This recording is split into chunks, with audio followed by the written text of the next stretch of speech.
మెదక్ జిల్లా చేవుంట మండలం పొలంపల్లి గ్రామంలో బీజేపీ మండల social media convener Satish Goud ప్రథమ వర్ధంతి సందర్భంగా ఆయన విగ్రహాన్ని ఆవిష్కరించిన మెదక్ బీజేపీ ఎంపీ అభ్యర్థి మాజీ ఎమ్మెల్యే రఘునందన్ రావు. అనంతరం వారు మాట్లాడుతూ తనపై నమ్మకం ఉంచి మెదక్ ఎంపీ టికెట్ తనకు ఇచ్చినందుకు ప్రధానమంత్రి మరియు హోంశాఖ మంత్రి రాష్ట్ర అధ్యక్షులకు ధన్యవాదాలు తెలియజేస్తూ ప్రతి కార్యకర్త తన గెలిపే లక్ష్యంగా పనిచేస్తూ మెదక్ ఎంపీ సీటుని ప్రధానమంత్రికి బహుమతిగా ఇవ్వాలని ఈ సందర్భంగా వారు కోరారు.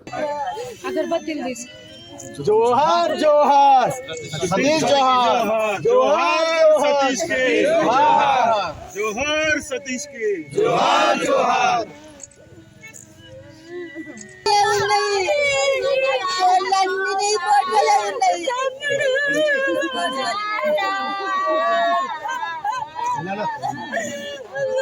రాష్ట్ర పార్టీ సంయుక్తంగా కలిసి మా నాయకులందరూ కలిసి నా మీద అచంచలమైనటువంటి విశ్వాసంతో ఈ పార్లమెంట్ గెలవాలనేటువంటి ఒక మంచి ఉద్దేశంతో ఆశీస్సులతో నాకు ఈ అవకాశం ఇచ్చినటువంటి గౌరవ ప్రధాని నరేంద్ర మోడీ గారికి, పార్టీ అధ్యక్షులు గౌరవనీయులు జేపీ నడ్డా గారికి, రాష్ట్ర పార్టీ అధ్యక్షులు కిషన్ రెడ్డి గారికి, పార్టీ పెద్దలందరికీ కూడా శిరస్సు మంచి నమస్కారాలు తెలియజేస్తాను. 1999లో గౌరవనీయులు ఆలి నరేంద్ర గారి గెలుపు తర్వాత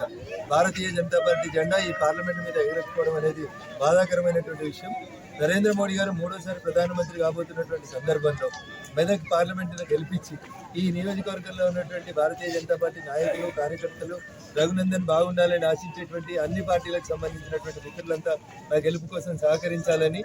దుబ్బాక శాసనసభ్యునిగా 3 సంవత్సరాల పరిధిలో ఎట్లయితే దుబ్బాక పేరుని రాష్ట్ర శాసనసభలో మార్మోగించిందో రేపు మెదక్ పార్లమెంట్ సభ్యునిగా గెలిపించి పంపిస్తే తెలంగాణ ఆశగా, తెలంగాణ గొంతుకగా, తెలంగాణ ప్రజల ఆకాంక్షలే లక్ష్యంగా, భారతీయ జనతా పార్టీ అభ్యున్నతే లక్ష్యంగా పనిచేసేందుకు నన్ను ఆశీర్వదించాలని మెదక్ నియోజకవర్గ ప్రజలందరికీ